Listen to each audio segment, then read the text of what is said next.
Hi hello welcome back to my channel M Shailaja. ఈరోజు సరికొత్త శీర్షికతో మీ శైలజ మీ ముందుకు వస్తుందండి. మన చిన్న తమాషా క్వశ్చన్లకి ఆన్సర్స్ అండి. ఫస్ట్ క్వశ్చన్ అడగనా? చెప్పండి. మీకు తెలుస్తే మాత్రం కామెంట్ చేయడం మాత్రం అస్సలు మర్చిపోవద్దండి. సంవత్సరంలో ఒకసారి, వారంలో 2 సార్లు, నెలలో 11 సార్లు వచ్చేది ఏమిటి? తెలిస్తే మాత్రం ఆన్సర్ కామెంట్ చేయండి. మన బాడీలో ఒక పార్ట్ పేరు ఎటు తిరిగేసి చదివినా అదే వస్తుంది.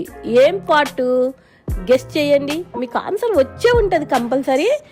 చెట్టుకి పుట్టని కాయ, కరకరలాడే కాయ, తింటే తీయగా ఉంటుంది.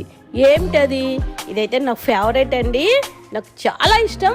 ఏందో మీకు తెలిస్తే మాత్రం కామెంట్ చేయండి. సంతలన్నీ తిరుగుతాను, సమానంగా పంచుతాను.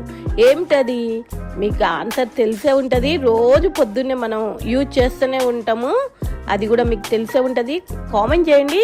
నీళ్ళల్లో ఉంటాను కానీ నదిని కాను, తలుపులు ఉంటాయి కానీ ఇల్లు కాదు. ఏమిటది? చెప్పండి. మన బాడీ పార్ట్లోనే ఒక ఐటమ్ అండి. అది మీకు తెలిసే ఉంటుంది. ఇక నేను చెప్పాల్సిన అవసరం లేదు.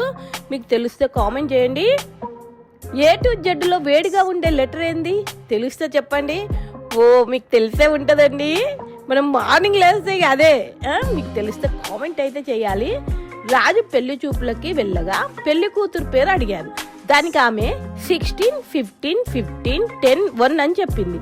ఆమె పేరేమిటి? చెప్పండి. ఇదైతే కొద్దిగా హార్డే అండి. మీరు గినక ట్రై చేస్తే వస్తుందండి. 16, 15, 15, 10, 1. అమ్మాయి పేరు చెప్పాలి. బైరాగి దగ్గర ఉన్న లోహం పేరేమిటి? ఇది కూడా మీకు ఈజీగా ఉంటుంది, తెలిసే ఉంటుంది. చెప్పేసేయండి. ఆకు వేసి అన్నం పెడితే ఆకు తీసేసి అన్నం తింటాము. ఏమిటది? తెలిస్తే చెప్పండి. అంకెల్ లేని వాచి ఏది? తెలిస్తే చెప్పండి. మీకు దీని ఆన్సర్లు అన్నీ తెలిసే ఉంటాయి. తెలిసిన వాళ్ళందరూ కామెంట్ చేయాలండి. ఇట్లు మీ మా Shailaja Masetti. Thank you for watching. ప్రతి ఒక్కళ్ళు కామెంట్ చేయండి, లైక్ చేయండి, షేర్ చేయండి, సబ్స్క్రైబ్ చేయండి. Thank you.